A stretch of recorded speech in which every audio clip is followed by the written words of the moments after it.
પ્રાર્થના હોસ્પિટલ છે. આજે અમે આયુષ્માન કાર્ડમાં મારા પપ્પા એનો ગોળો ફાટી ગયો હતો અને અહીંયા અમે દાખલ કર્યા હતા. પરંતુ આયુષ્માન કાર્ડમાં ઓપરેશન કરવાનું હતું અને આ ડોક્ટરને બહુ પૈસા ન મળતા હોવાથી આ ડોક્ટરે અમને આખો દિવસ હેરાન પરેશાન કર્યા.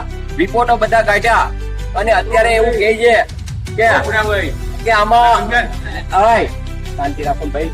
અને અત્યારે એવું કહે છે કે આ ઓપરેશન નહીં થાય, તમે બીજે લઈ જાઓ, રિસ્ક આમાં રિસ્ક રહેલું છે.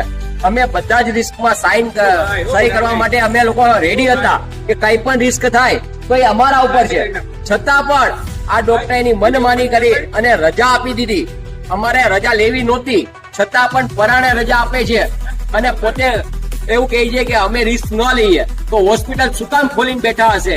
આજે મલ્ટી સ્પેશિયાલિટી હોસ્પિટલ છે, છતાં પણ આજે મન ફાવે એવા આયુષ્માન કાર્ડ નું ઓથોરિટી લઈ લે છે, પરંતુ એને જ્યાં ફાયદો થાય એવા ઓપરેશન કરવાના, એને ફાયદો ન થાય એવા ઓપરેશન નહીં કરવાના. આવી એની મનમાની આ પ્રાર્થના હોસ્પિટલ ચલાવી રહ્યું છે.